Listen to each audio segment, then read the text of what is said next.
This is Eyewitness News with live breaking news. Breaking news, a shooting investigation in Pasadena. This is Eyewitness News on LA56. I'm Ellen Leyva. Colleen Sullivan has the night off. Good night, David Ono. We're bringing you to Pasadena Air 7 HD live over the scene. This is Washington Park, where two people just a few minutes ago were shot. They've been transported in critical condition. It happened somewhere inside this park. We don't have a whole lot of information to go on right now. We do believe the search continues for a suspect or suspects.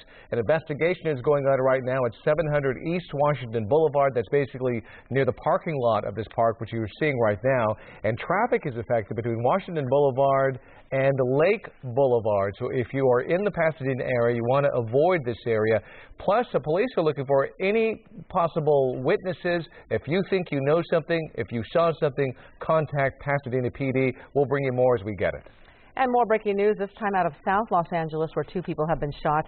Victims are believed to be teenagers, and a shared fire hydrant at the scene sends water gushing into the air. Eyewitness News reporter Amy Powell joins us live from the scene with the latest. Amy? And Ellen, police tell us one person was killed in what they say was a vehicle-to-vehicle shooting, and now the search is on for two suspects. Now, authorities say multiple shots were fired at a small blue vehicle as it traveled southbound on Denker Avenue around 4:45. That vehicle crashed into a fire hydrant, sending water gushing into the street.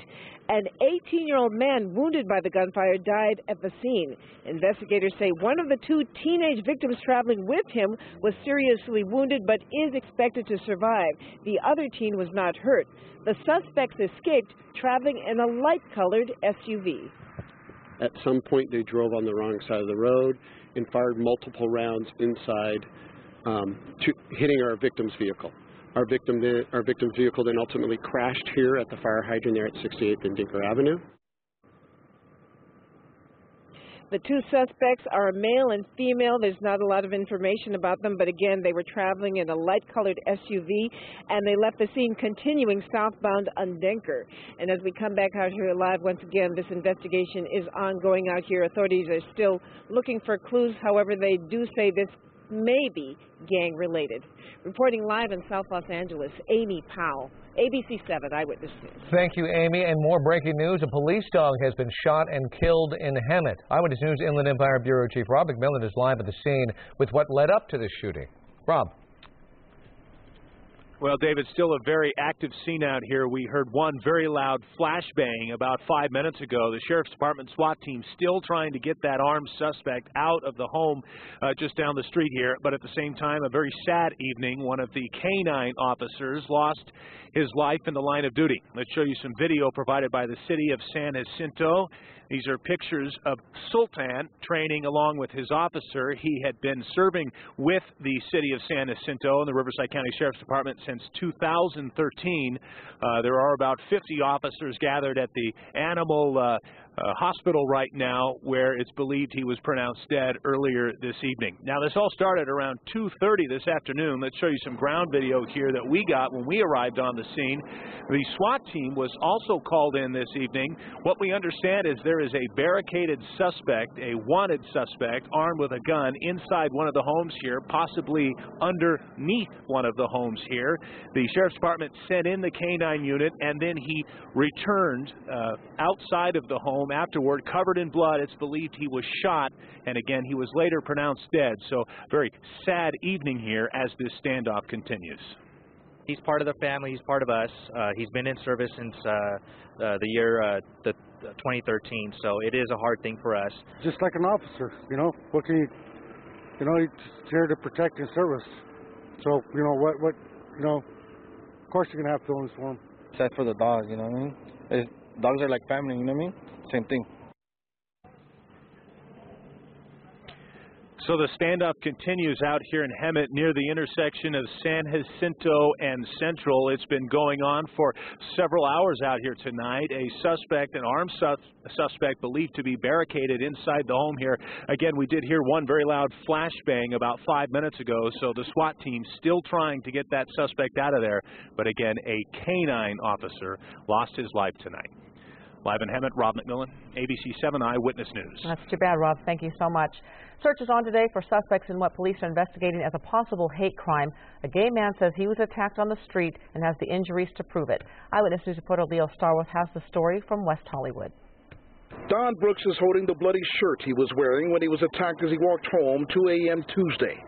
He says 3 men got out of an SUV. They exchanged words, and then the men jumped him. Just shouting things at me, racial slurs, homophobic slurs. They charged me. It gets a little blurry from there, but I was definitely rushed and pushed. I fell to the ground, hit the back of my head, and then they left me laying there bleeding. Luckily, I wasn't robbed. They just did what they did, and I think they saw that maybe I was bleeding, and they freaked out and left. Brooks says he blacked out after the hard fall. When he came to, he managed to dial 911 on his cell phone, and help arrived. He says he was targeted because he is gay.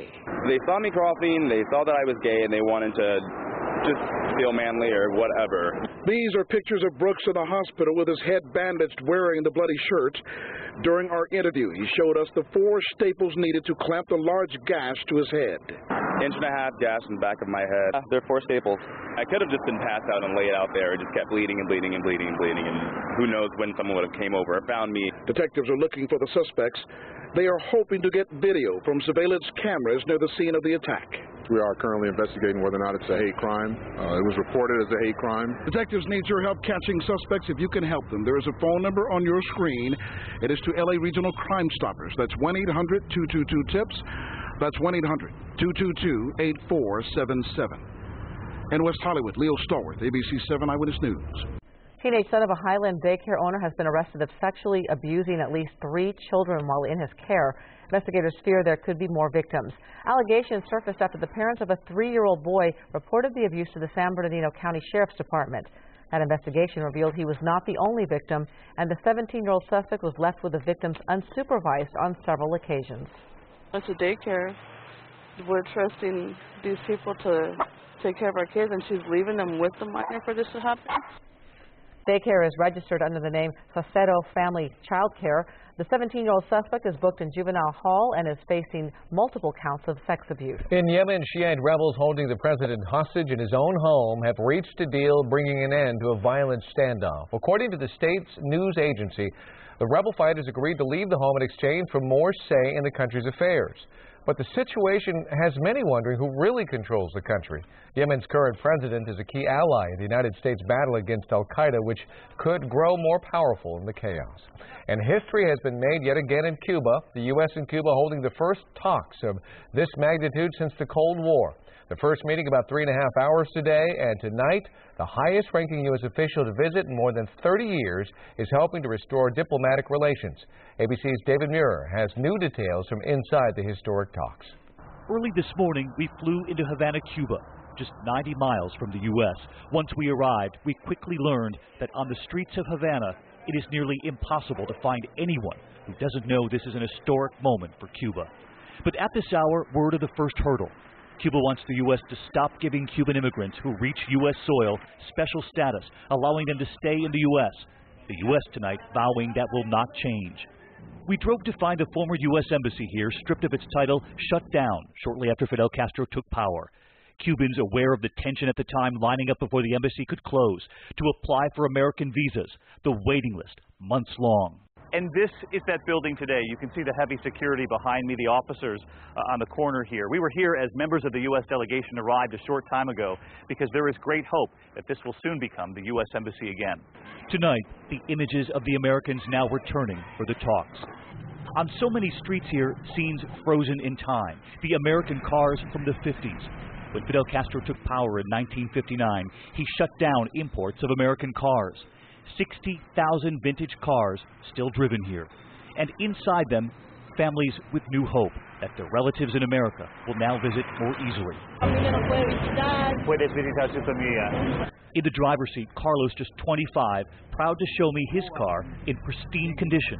Chevrolet, ¿y qué año? Año 55. 55. A Chevy Bel Air. As we walk down the street, the cars are everywhere. And who fixes them with no American parts in decades? The mechanics who improvise. 53. a 53 Plymouth. Mercedes-Benz. Now a Mercedes engine, and we wondered how much of the car is original. ¿Cuántas partes en este coche son original? He answers with a smile, just the body and the transmission. Hola. But it goes far beyond the cars here, the basics, the grocery stores, the shelves, far from what you see back in the U.S. Sugar, plentiful in Cuba, but most of the powdered milk, for instance, from New Zealand, butter from Denmark. She pulls tomato juice from the shelf. This is tomato juice from Spain. 11 million people live here, on average making just $20 a month. They are still proud. The Monte Carlo of the Americas. More than half a century ago, Cuba was a tourist mecca, nightclubs and gambling. The vast majority of visitors, American. Now, just 90,000 American visitors a year. But they expect 1 million U.S. tourists when travel restrictions are lifted. And recently, when President Obama sat down exclusively with us, we asked, will he be among them? Will you visit Cuba in your final 2 years as president? You know, I don't have any current plans to visit Cuba. Not ruling it out? Well, let's see how things evolve. Again, that was ABC's David Muir reporting from Havana. And up next, the husband facing charges for bulldozing his own home. And his wife is trying to understand what led him to take such a drastic move. Plus why a Southern California city is threatening to boycott a local newspaper. Plus this. I paid my debt to society and, continue to try to do things to make up for the mistakes that I've made. Should Mark Wahlberg be pardoned? We're hearing from a woman who says she was the victim of a hate crime by the actor when she was a little girl. Beautiful day today, sunny skies, warm weather, temperatures going up, winds kicking up, and we've got rain finally in the forecast. Stick around.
A husband in Middleton, New York is facing charges after knocking down the family home with a bulldozer. Police say 48-year-old James Ryan bulldozed the house Monday morning with all of the family's belongings still inside. His wife, Diane Andrushak, is a legal owner.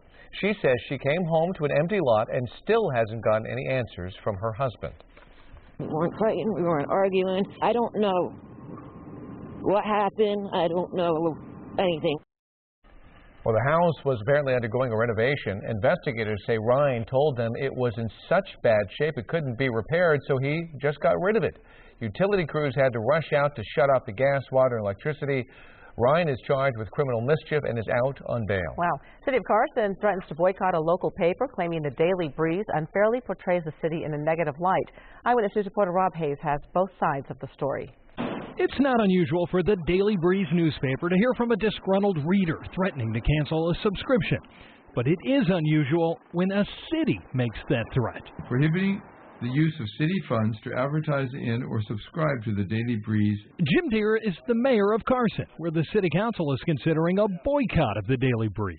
Unhappy with coverage, some council members say unfairly paints the city as crime-ridden. When a crime is outside of our area, there is no reason to refer to that crime as being near Carson when it's near Torrance or in the city of LA. And that hurts our residents and that hurts our businesses. Do you plan on doing anything differently?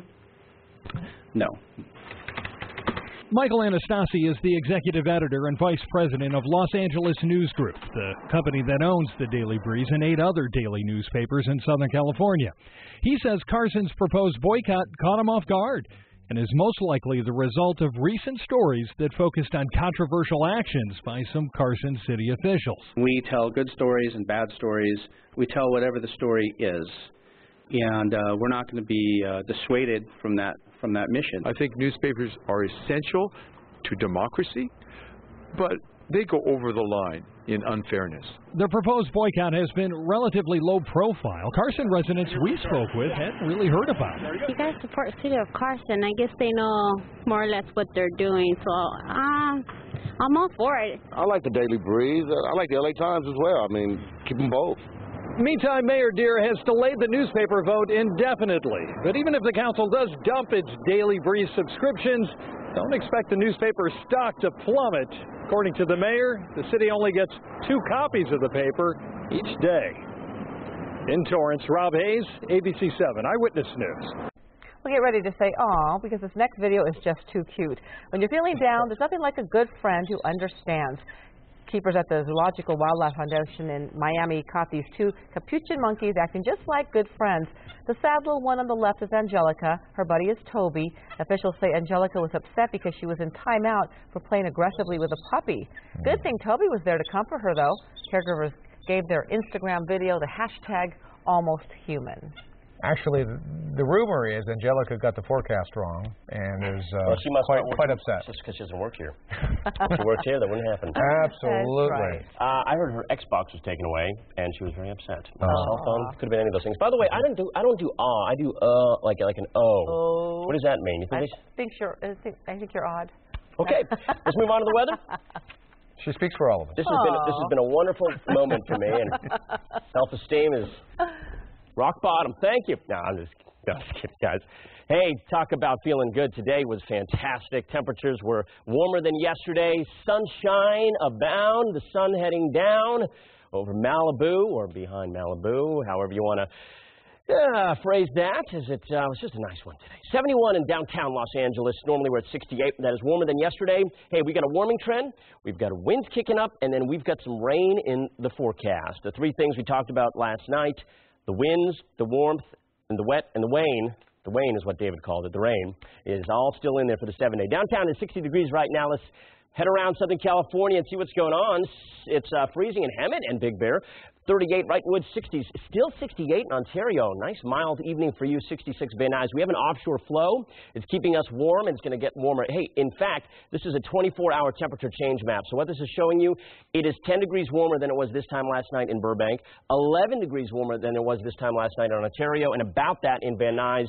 Wow, temperatures going up, up, up. We need rain, and we actually, normally we've been saying we need rain and we're not going to get it. We have it in the forecast this time around.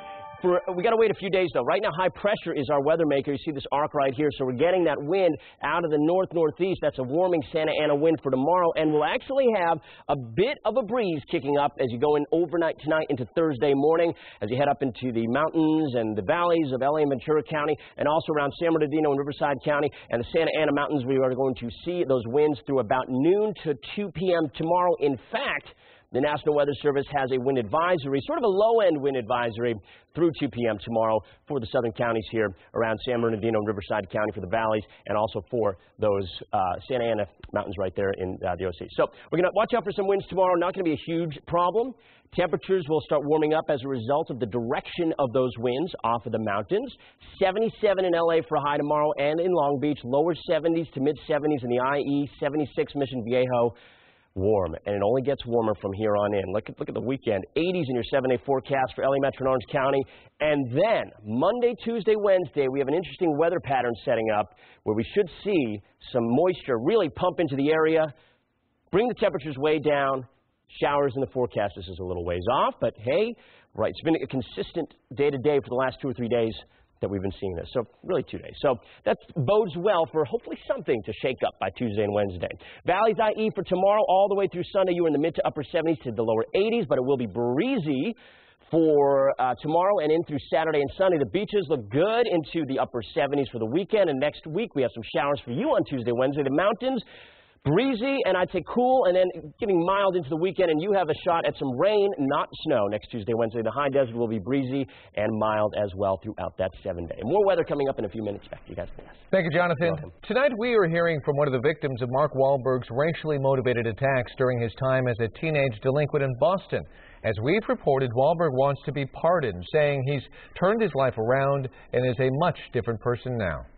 The first opportunity that I had to apologize was right there in court when, all the dust had settled and I was getting shackled and taken away. And certainly, made sure that I paid my debt to society and, continued to try to do things to make up for the mistakes that I've made. Wahlberg wants to be cleared in a 1988 incident in which he hit a Vietnamese man in the head with a wooden stick and punched another Vietnamese man during a convenience store robbery. He was 16 years old. The incident happened just 2 years after Wahlberg was accused of hurling rocks and racial slurs at a group of African-American school children. Kristen Atwood, who doesn't want her face shown on TV, was one of those kids. It was a hate crime, and that's exactly what should be on his record forever. And for him to want to erase it, I just think is wrong. A former state prosecutor secured a civil injunction against Wahlberg for the first incident, which essentially warned Wahlberg he would go to jail if he committed another hate crime. It was not just that he had violated it, but the second time was more violent and was towards a different class of individuals, Vietnamese individuals. Some people are willing to accept Wahlberg's apology, including the teacher of the school kids he attacked. I just believe in forgiving. I don't think he did it with that malice intent. He was just a young kid. Just a punk, within the mean streets of Boston.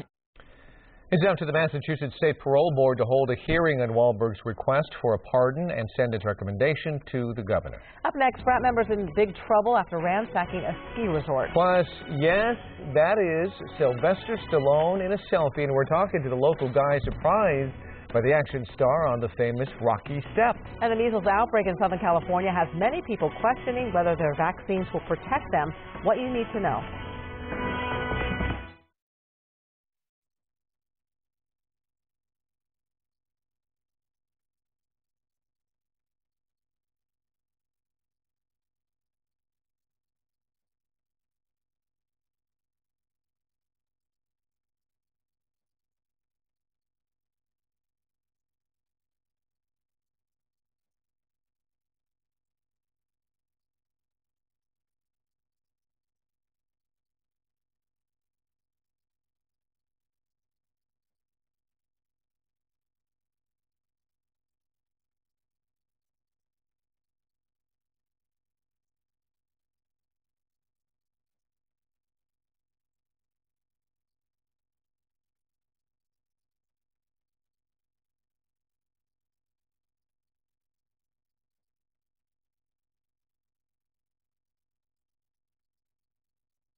Three University of Michigan fraternities have a lot to answer for. They're being blamed for heavy damage at two ski resorts, one in Gaylord, Michigan, and the other in Harbor Springs. Damage is in the tens of thousands of dollars. Resort officials say there was heavy drinking, partying, students running wild, and major destruction.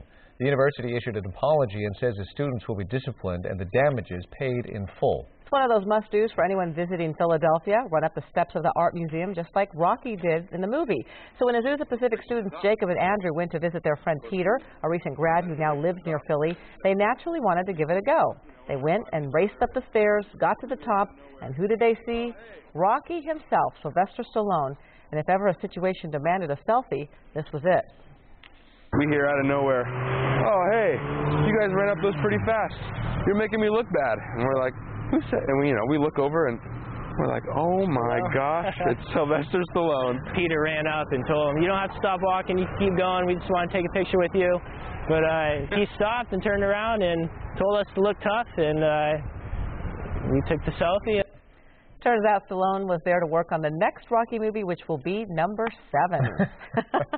That alone is incredible. I know. We are updating the evening's top stories next at 7:30, including a young man who survived leukemia only to be gunned down in the street. We're learning more about the man shot and killed near his home in Lenox. And the family of Brittany Maynard at the state capitol today pushing for a right-to-die law here in California.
Live from ABC7, this is Eyewitness News at 7:30 p.m. on LA56. Our top story at 7:30, 2 teenagers shot in South Los Angeles. One person is dead. The other rushed to the hospital. I'm Ellen Leyva. I'm David Ona. This is Eyewitness News on LA56, LA's only live local newscast at 7 p.m. And this was the scene at 68th Street and Danker Avenue. The vehicle that the victims were in struck a fire hydrant, sending water shooting into the air. The gunman was driving a white vehicle, possibly an SUV. 2 female passengers were also seen in the suspect vehicle. Anyone with information is urged to call police. And a young man survives cancer only to be shot and killed in the street. Now police hope you can help them find the gunman. Eyewitness News reporter Sid Garcia reports from Lenox, where balloons and flowers have been placed in memory of Gerardo Gomez. Everything about that kid was good. Nothing bad about that kid. Wouldn't even harm a fly. This man is talking about his close friend, 23-year-old Gerardo Gomez. Gomez was murdered. His friend is now concerned about his own safety and didn't want to be identified. Gomez was gunned down near his home Sunday night around 9. Detectives with the LA County Sheriff's Department say some men approached him while he was moving his car on West 105th Street. One of the suspects asked the victim what gang he was from, and then a struggle ensued. The second guy, during the struggle, the second suspect shot the victim, and then the 2 suspects drove off. One of the detectives on the case says are looking for 4 men between the ages of 20 to 25. All 4 got away in a dark-colored sedan. Gomez was the youngest of 3 children. His friend says he was working full-time for a grocery store in Orange County and living at home to help out his parents. He says Gomez was also a cancer survivor. He was a leukemia patient. He survived it. He battled it for 3 years, beat it at 21, and unfortunately, this tragedy had to happen to him. It was a senseless act of violence. He says he misses this about his friend. His smile, his positive attitude, his way of looking at things in life. He was proud to get his life back after battling leukemia. Sid Garcia, ABC7 Eyewitness News. Anyone with information on the case is urged to call Crime Stoppers at 1-800-222-TIPS. That's 800-222-8477. Newly released dash cam video shedding new light on what led up to a deadly officer-involved shooting in New Jersey last month. The Bridgeton Police Department released video of the December 30th incident today. Police pulled a Jaguar over for running a stop sign, but things quickly turned tense when one of the officers spotted a gun in the glove compartment. Police yelled, "Show me your hands and don't move," but the man in the passenger seat stepped out of the car with his hands raised in the air. That's when officers opened fire. Claiming excessive force, activists are demanding justice. And one of the men who severely beat Brian Stowe in the Dodger Stadium parking lot is expected to plead guilty to a federal weapons charge tomorrow. Marvin Norwood and Luis Sanchez are in prison after pleading guilty in the beating that left Brian Stowe brain damaged. Before their arrest, investigators say they found firearms and ammunition belonging to Sanchez in a search of Norwood's Rialto home. Norwood is expected to plead guilty tomorrow. Sanchez is set to enter a plea at the end of the month. The charges carry a possible 10-year sentence in federal prison. The latest now on the measles outbreak. Most people of a certain age got the measles vaccine when they were very young, but it's actually a 2-part vaccine requiring a later booster shot. And not everyone got that. Health specialist Denise Dodor reports on what you should do to protect yourself from the measles. After a young child with measles came to Providence Little Company of Mary Medical Center in Torrance January 9th, the hospital notified 37 ER patients they might have been exposed. Even if the patient didn't have a rash, it can still be extremely contagious. 4 days prior to them breaking out with a rash, they're carrying the virus. So if you're in an emergency room and they're viremic and they cough, you can be in the emergency room and you'll be exposed to the virus. Experts say the measles virus can live on surfaces up to 2 hours. And as we're seeing with this most recent outbreak, even people who've been vaccinated can still get infected. That's because not everyone gets both doses. It's a 95% effective vaccine. It's a very good vaccine, but you need 2 doses. Some of us don't respond to vaccines. The measles, mumps, and rubella, or MMR vaccine, is first given at 12 months. Then a second or booster shot is given between 4 to 6 years of age. That takes 8 days to become effective. And Dr. Rivera says, depending on when you were born, can give you even more immunity. It's thought that if you were born before 1957, we were all exposed to measles. So we have a natural immunity because we were exposed or we had natural measles. One way to see how much immunity you have to measles is to get a blood test. Dr. Rivera says this will tell her the level of antibodies in my body. It's a simple blood draw with results in about 12 hours. That would be a way to prove that you have protection against this disease. But when in doubt, she recommends people get a booster just to protect themselves. There's no risk of autism. That was disproven. So it is a good, safe vaccine, and all the fear factors have been taken away. Denise Tador, ABC7 Eyewitness News. Well, symptoms include cough, runny nose, red eyes, and a red spotted rash. Measles can lead to pneumonia, brain damage, and even death. And from 2001 to 2013, 28% of young children who had the measles had to be hospitalized. To find out more about measles and your risk, log on to ABC7.com. A move to overturn a portion of the recently passed Proposition 47 that deals with gun theft. Stealing firearms worth less than $950 is now a misdemeanor under Prop 47. A bill that's backed by the California Peace Officers Association would make it a felony again. Brittany Maynard sparked a national debate when she moved to Oregon to end her life after being diagnosed with terminal brain cancer. As Eyewitness News reporter Alex Michelson tells us, her mother is now pushing for legislation that would give patients the right to die here in California. Please help me carry out my daughter's legacy. Deborah Ziegler is speaking out for the first time about her daughter Brittany Maynard's dream that everyone have the choice of how and when to end their own life. It's hard to understand until it's in your life and it's in your world how important this choice to die on your own terms becomes. Last year, the Northern California resident was diagnosed with brain cancer and given 6 months to live. Maynard moved with her husband to Portland, Oregon, where there's a Death with Dignity Act in place. That act gave Brittany access to medication that ended her suffering on her timetable. She recognized to stay here in California would mean that she potentially would face a horrific death. Brittany's family is now working with several California lawmakers to try to pass an act similar to Oregon. It would require 2 physicians to sign off that the patient has less than 6 months to live. Luis Alvarado from Californians Against Assisted Suicide opposes the idea. There are no assisted suicide safeguards that can protect those most vulnerable. Similar bills failed here in California in 2005 and 2006. Our coalition will continue to work very diligently to ensure that Californians once again do not allow this law to pass. Brittany's family is also vowing to fight. Contact your senators. Contact your assembly members. Stand up and make your voice heard, even if it shakes, like mine. Advocates say if this bill doesn't pass in the California legislature, they'll consider bringing it as a ballot measure. Reporting for the newsroom, Alex Michelson, ABC7 Eyewitness News. Up next, new developments today involving that mystery goo that's coating seabirds in the San Francisco Bay. Plus a search for a missing dog. The pet brought so much joy to a young woman who suffered some devastating personal losses.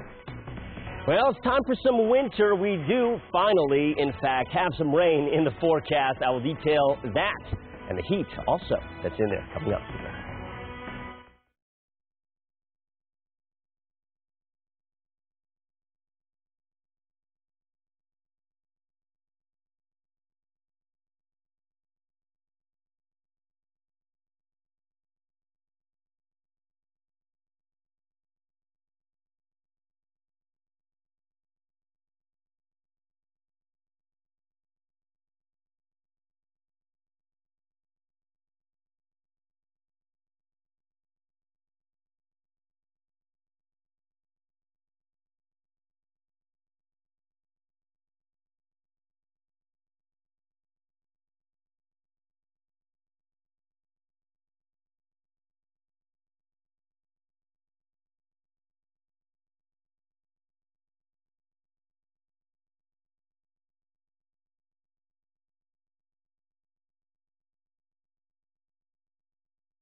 An update here on the rescued birds in the Bay Area that were covered with a mysterious sticky substance. These are the latest numbers from the California Department of Fish and Wildlife. 315 birds have survived and are being cared for by the International Bird Rescue. Another 200 birds died. Labs are working to identify the mystery substance in the bay. Shorebirds may provide valuable information. The ones with the really long legs that don't go out into deep water, we're finding them inland completely covered, which says to me that this, whatever this is, has been pushed up into the pickleweed, into the marsh, by the king tides. Testing on the substance began yesterday. The ailing birds were discovered the past Friday and have been seen in the East Bay in Alameda, San Leandro, and Hayward. A family is heartbroken over the theft of a beloved dog from a boat in Long Beach. Pet belongs to a woman who's currently serving in the Army. Eyewitness News reporter Greg Lee explains why the family is doing everything possible to try to get him back. He's our best friend. He's part of part of our family. Robert Pinney gets choked up when he talks about his dog Jake. That's because the Pomeranian Corgi mix helped get his niece Brittany through a very tough time. On her 13th birthday, her mom died. They took a nap together, and my sister never woke up. Pinney says a short time later, 3 of Brittany's friends died in a car crash. To help her cope with everything, her grandparents got her Jake at a shelter.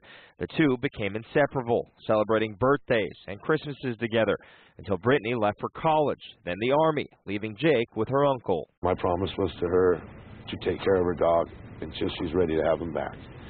And now he's gone. Pinney says on New Year's Eve, he left Jake inside his boat at the Long Beach Marina to get some food. When he came back, he says all of the snaps were undone on this cover, the window was open, and Jake was gone. Everyone's praying for Jake's return. Put him on all over Craigslist, and we have no signs, no calls. Pinney's also put up hundreds of signs. He leaves part of his boat open with Jake's food and water out, just in case he comes back. He has one message for whoever might have his dog. We're not going to judge anybody. We're not going to try to cause any problems. We just want Jake's return. There's no questions asked. In Long Beach, Greg Lee, ABC7, Eyewitness News. And this story came to our attention with the hashtag ABC7 Eyewitness. Share your story ideas on social media with that hashtag. You can also post to the ABC7 Facebook page and email us at video@abc7.com. Get ready for a warm-up and possible rain. Jonathan Novak has the details coming up next. Plus in sports, the Lakers have been a disappointment this season, but does Jeannie Buss regret signing Kobe to a big contract? And the tech company Intel is now investigating in this eighth grader's invention, in this eighth grader's invention, which he built using his collection of Legos.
What a difference a couple of hours can make. This is Washington, D.C., when President Obama left for post-State of the Union appearances in Idaho and Kansas today.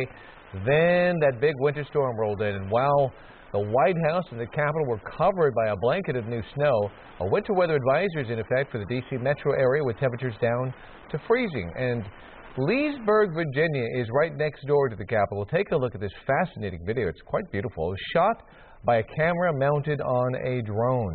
The combination of the drone, the snow, and the camera's wide-angle lens gives the town a surreal, almost animated look. They already have 4 inches of snow. Several school districts have announced schools will be closed tomorrow, but that is spectacularly beautiful. That is really pretty. Probably doesn't feel good to be in it. Yeah, it does. You bundle up, it feels cool. I'm the Boston guy. I like the snow every once in a while. Used to it, yeah. No, I'm good here, though. This is nice. I like the 70s. Although we need some rain. We've got rain, and it's a weird, I don't say weird, but it's a little bit unusual because this is going to be more of a warm system when we're really used to what would be normal, a cold system coming in, bringing some snow. It's not going to happen. We have some shower activity expected in the forecast. It's going to take a little while to get there, though, and we're not going to see snow from it. Hey, in the meantime, Mike Gilbert, our very own, right here. Say hello, Mike. Hey. There he is, all right. Good. He gave himself a shout-out for a picture that he took last night. This is fantastic from Mount Wilson. Wow. And you didn't use an iPhone, did you?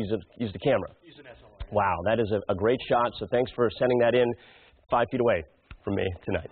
66 at Burbank right now. Some breezes kicking in. Notice the winds 13 miles an hour. So it's going to be a little gusty tonight, overnight into tomorrow. That's sort of element 1 in the forecast, and then the temperatures will start kicking up tomorrow as well. It's 58 as we head into portions of, well, the coast, Santa Monica, 59 Oxnard, 57 Riverside. But check it out, Ontario, 68 degrees right now. Mid-60s Burbank, Van Nuys, and Santa Clarita. These temperatures are about 8 to 10 degrees warmer than they were this time last night. The warm-up has begun, and it is going to get hot. We have a couple of wind events. We're in the middle of one right now. It's not terribly windy, but high pressure is building in. You see this arc right here. That is the influence of high pressure keeping us warm and keeping those winds out of the north and the northeast straight down. You see that right there. Those are Santa Ana winds. And as a result, we do have some gusty conditions that have prompted a wind advisory until 2 p.m. tomorrow for the San Bernardino and Riverside County valleys into the IE there for the full day, for the full morning most of the day, and then the Santa Ana Mountains and foothills. The rest of the area, a little breezy, but this is not really going to be the most wind we see. Saturday will be, and this is why. Watch what happens here. I was saying it's a little bit of a weird situation setting up. Thursday into Friday, we still see high pressure in control, giving us a little bit of a breeze, but by Friday into Saturday, watch this area low pressure develop and then cut off and start drifting to the west. As it does that, the winds around this low go counterclockwise. We have winds up here to the north going clockwise, and they're going to funnel right down on Saturday, bringing us windy conditions for the weekend, very warm weather, and then that low will start to, what we say, open up over the area on Monday, Tuesday, Wednesday, bringing chances of rain. There you go. That's the 7-day pattern for you for the full week in the next 7 days. Highs tomorrow looking warm. It's really a nice day. Sunny, beautiful. Weekend's looking breezy and hot. Lower 80s, and there's that chance of rain there as we go into next week for the LA and Metro and Orange County area. Valleys, IE, for the next few days, expect some winds all the way through Saturday and even to Sunday probably, with the temperatures climbing into the lower 80s, and then a chance of some showers next Tuesday and Wednesday. The beaches, really good stuff, mid-70s, a warm weekend, and then we have some rain for you expected. This is still a little bit of ways off, but a couple of days in a row of seeing that pattern play out is a good sign that we see some rain. It's from the south, that system. We're not seeing cold Canadian air, so we're not going to have any snow in the forecast, it looks like right now for the mountains. Just mainly showers and then cool weather and breezy as well tomorrow and into the weekend. The high desert, you too have to watch out for some of those winds. Some warming into Saturday and Sunday into the mid-60s, and then we're hoping for you even a few showers by next week. So fingers crossed, toes crossed. Cross it, just whatever. I guess. Everything's crossed. All right. Thank you, Jonathan. Yep. Despite the Deflategate controversy, the NFL has reason to be thankful. What if the Patriots' win over the Colts wasn't a rout, and the outcome could have actually been impacted by deflated footballs? The footballs Tom Brady used in the second half were reportedly inflated to the correct pressure, and the Patriots outscored the Colts 28-0 in that half. Well, today, Hall of Fame quarterback Fran Tarkenton says the most serious cheating in the NFL has nothing to do with the amount of air in the ball. You want to hear a real story that everybody covers up for the last 20 years? The team that their players take the most performance-enhancing drugs will win the game. these teams that are in the playoffs and all the teams, they're taking performance-enhancing drugs, which makes their players, it's illegal, bigger, faster, stronger, and that's what wins football games. Deflating of football is nothing. Soccer news now. Goalkeeper Hope Solo has been suspended from the U.S. women's national team for 30 days, though U.S. Soccer did not specify the reason for the suspension. This follows the arrest of her husband, former Seahawks tight end Jeremy Stevens, on a DUI Monday in Manhattan Beach. And last week, a Washington judge dismissed domestic violence charges against Solo. Lakers President Jeannie Buss was the keynote speaker at an event to honor Southern California family businesses. Buss told her, Alicia Del Valle, she doesn't regret giving an injury-plagued Kobe Bryant that 2-year, $48 million contract extension back in 2013. He is worth every penny that he's getting paid. I think people don't realize he did take less money than he would have been allowed to take under the collective bargaining agreement. I think that Kobe is dedicated to making the Lakers the best that they can be, and any team with Kobe Bryant as a part of an organization is going to be better. Jeannie also had a message for the fans. Please be patient. A California middle school student could be the next Silicon Valley millionaire. He's designed a new, much cheaper way to print in Braille. And like any 13-year-old, he built it with Legos. Legos are bigger than ever. They were the most popular toy for boys this past Christmas, and the Lego movies made $500 million worldwide. We can build a submarine. Bat submarine patent pending. We're still waiting on the Bat submarine, but the Lego printer is here. Shubham Banerjee of Santa Clara is a curious 8th grader. He asked his parents how blind people read, and when they told him to Google it, he became fascinated with Braille. Specifically, he couldn't believe that Braille printers cost $2,000 or more. I just thought that price should not be there. I know that there is a simpler way to do this. Set out to change things, Shubham built his prototype, a working Braille printer for his school science fair. Of course, the whole point of Legos is you can create just about anything, from stadiums to the Statue of Liberty. One woman built a prosthetic leg, and 2 teens sent their Lego man into space. Tech giant Intel was so impressed with Shubham's Lego printer, the company invested in his startup. He's solving a real problem, and he wants to go off and disrupt an existing industry, and that's really what it's all about. I think most adults should have thought about it.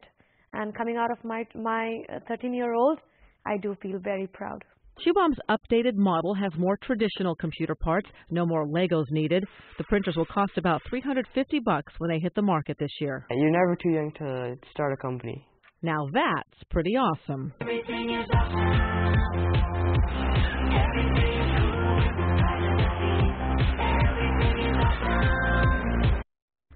I wonder if he'll even go to college. I mean, he's already more successful than any of us. He's going to be probably worth $1 billion by Yeah. the time he's 18. Yeah. So Good what the for heck? him. Yeah, no kidding. Great brain that he has. No kidding. Well, more news straight ahead here at 7:30 and ahead tonight on Eyewitness News at 11 on ABC7. Looters caught on camera. The Ferguson tapes police want you to see. Plus, an Orange County doctor who has delivered 10,000 babies reaches another milestone. Why today's delivery is so special. These stories and all the late-breaking news on Southern California's #1 late newscast, Eyewitness News at 11 on ABC7.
Here is something to make you think twice about posting, liking friends, and all the rest. A new study finds that Facebook is now cited to be 1 out of every 3 divorce cases. That's the reason for it, Facebook. That's based on a survey of legal firms' caseloads. It found a lot of cases had to do with old flames reconnecting on Facebook.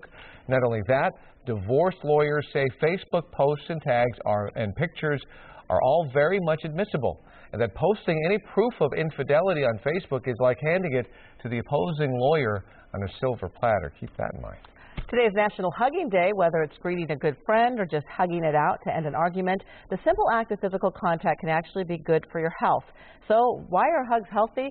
Experts say hugging can lower levels of cortisol, a stress hormone. It can also decrease heart rate. Carnegie Mellon University researchers found that people who get frequent hugs may have stronger immunity. And a University of Miami study. Yes, hugging can cause a surge of feel-good chemicals in your brain. I don't know why I got all choked up there. She's getting sick. Nobody wants to hug her. No one hugs me. No, Yeah. Your immunity is down. That's right. Yeah. Poor thing. I'm not helping. No, you're not. No. Thanks for joining us for Eyewitness News at 7:30 and LA56. Law and Order SVU is coming up next. Here comes Jonathan to hug you. We'll see Eyewitness News at 11 p.m. on ABC7 and anytime on ABC7.com. At least I have Jonathan. I'd run if I were you. Yeah. It's going to be all right. Yeah. I know how it is. That's I know better. how it is with David.